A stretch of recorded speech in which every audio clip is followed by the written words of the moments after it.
अगर आप आदि कैलाश यात्रा करना चाहते हैं या फिर यात्रा के लिए निकल चुके हैं तो वीडियो खास आपके लिए ही है, क्योंकि आज इस वीडियो में हम आपको सीधे आदि कैलाश की यात्रा पर ही लेकर चलने वाले हैं। आदि कैलाश के दर्शन आपको हम कराएंगे, तो वहां पर यानी कि जून 2023 में अभी मौसम कैसा है वो भी बताएंगे। आदि कैलाश यात्रा के दौरान जो भी मुख्य पड़ाव आते हैं वो भी आपको दिखाएंगे, साथ ही बताएंगे कि आप कहां पर यहाँ स्टे कर सकते हैं, और ये भी आपको हम बताएंगे कि कैसे आप आदि कैलाश यात्रा पर जाएं। तो चलिए करते हैं वीडियो की शुरुआत। नमस्कार, आप देख रहे हैं उत्तराखंड तक और मैं हूं आपके साथ सरिता तिवारी।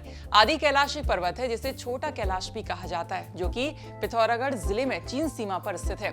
आदि कैलाश को कैलाश मानसरोवर का ही दूसरा स्वरूप कहा जाता है। माना जाता है कि स्वयं भगवान शंकर इस स्थान पर विराजमान है। वैसे तो पिथौरागढ़ जिले में प्राकृतिक सौंदर्य से भरपूर अनेक जगह है जहां जाना हर पर्यटक की आरजू होती है। इन्हीं में से आदि कैलाश हिमालय क्षेत्र में बसी एक ऐसी जगह है जहां की यात्रा अपने आप में रोमांचक और अद्भुत है। आदि कैलाश तक पहुंचना कुछ साल पहले तक काफी मुश्किल हुआ करता था, क्योंकि यहां पहुंचने के लिए व्यक्ति को तकरीबन एक हफ्ते का ट्रैक करना पड़ता था। लेकिन सरकार की पहल के बाद पहली बार आदि कैलाश तक रोड बनकर तैयार हो गई है। अब यात्री आदि कैलाश तक का सफर अपनी या फिर टैक्सी गाड़ी के जरिए पूरा कर सकते हैं। आदि कैलाश यात्रा पर जाने के लिए अब स्वास्थ्य परीक्षण भी अनिवार्य कर दिया गया है। धारचूला में मेडिकल कराने के बाद यात्री आगे का सफर तय कर सकते हैं। आदि कैलाश पहुंचने के लिए सबसे पहले आपको ट्रेन या बस के जरिए काठगोदाम या टनकपुर पहुंचना होगा, जहां से टैक्सी, बस या फिर अपनी प्राइवेट गाड़ी के जरिए आप धारचूला पहुंच सकते हैं। हल्द्वानी से धारचूला की दूरी होती है 334 किलोमीटर। फिर टनकपुर से धारचूला की दूरी है 236 किलोमीटर। हालांकि दूरी होने के बावजूद भी यात्री आदि कैलाश की यात्रा के लिए हमेशा उत्साहित नजर आते हैं। धारचूला के बाद शुरू होता है हिमालयी इलाकों का कभी ना भुलाया जाने वाला सफर। धारचूला से नेशनल हाईवे के जरिए हम अपना सफर शुरू करते हैं।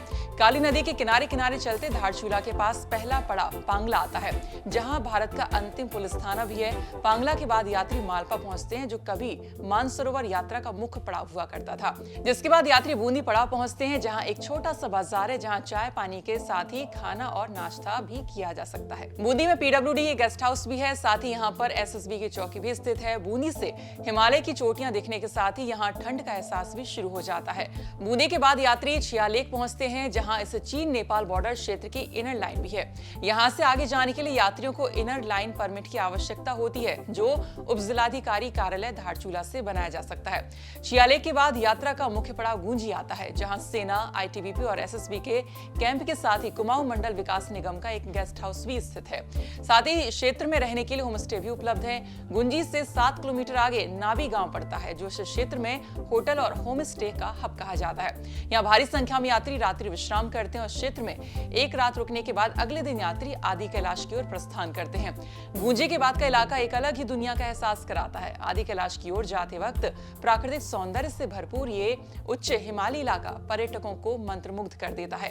हिमालय के बीच से निकलती नदी, चारों तरफ बर्फ से ढकी चोटियां हर किसी का मन मोह लेती हैं। यात्रा में चीन सीमा पर स्थित भारत का अंतिम गांव भी पड़ता है। इस गांव में भारी संख्या में जड़ी बूटियों का उत्पादन होता है। हिमालय की गोद में बसा खूबसूरत कुटी गांव पर्यटकों को अपनी ओर आकर्षित करता है। और अंत में यात्री पहुंचते हैं 14,000 फीट की ऊंचाई पर स्थित ज्योतिर्लिंग कांग से, जहां से 18,000 की फीट की ऊंचाई पर स्थित है आदि कैलाश पर्वत। यहां से आदि कैलाश पर्वत के दिव्य दर्शन होते हैं। आदि कैलाश को भगवान शिव का मूल स्थान भी कहा जाता है, और यह भी कहा जाता है कि आदि कैलाश भगवान शिव का प्रिय स्थल भी है। यहाँ वो माता पार्वती के साथ निवास करते हैं। आदि कैलाश के पास ही पार्वती तालो गौरी कुंड भी स्थित है। कहा जाता है कि मां पार्वती यहीं स्नान करने के बाद शिव की पूजा अर्चना करती हैं। यात्री यहाँ स्नान करते हैं, पुण्य की प्राप्ति करते हैं। यहाँ चारों ओर बर्फ से ढकी चोटियां एक अलग ही दुनिया का एहसास कराती हैं। यहाँ पहुंचने के बाद यात्री अपने आप को भाग्यशाली ही समझते हैं और भगवान शिव की भक्ति में लीन हो जाते हैं। ज्योतिर्लिंग कांग में ही भारतीय सेना की अंतिम पोस्ट भी है। आदि कैलाश के बाद चीन सीमा शुरू हो जाती है। को लेके आया है पिथौरागढ़ जिले के 14,000 फीट से ऊंचाई पर स्थित आदि कैलाश पर्वत पर। ठीक मेरे सामने आप आदि कैलाश के दर्शन कर सकते हैं, लेकिन यहाँ का मौसम इस वक्त बहुत ख़राब है। बर्फ़बारी बहुत ज़्यादा हुई है, तो रास्ता काफ़ी ख़राब है, तो हम आदि कैलाश पर्वत तक नहीं पहुँच पा रहे हैं। और इसके ठीक पीछे, जो मेरे पीछे आप पहाड़ देख रहे हैं, इसके पीछे ठीक चीन सीमा है। इसके बाद चीन का इलाका शुरू हो जाता है और हमारे सुरक्षा बल भी यहाँ पर तैनात हैं। आईटीबीपी और आर्मी की सेनाएं भी यहाँ पर तैनात हैं। बर्फ़बारी काफ़ी ज़्यादा हुई है, आगे का रास्ता है बर्फ़बारी से बंद है, तो हम आदि कैलाश और पार्वती ताल तक तो नहीं पहुँच पा रहे हैं, लेकिन यहाँ से आपको दर्शन करा रहे हैं।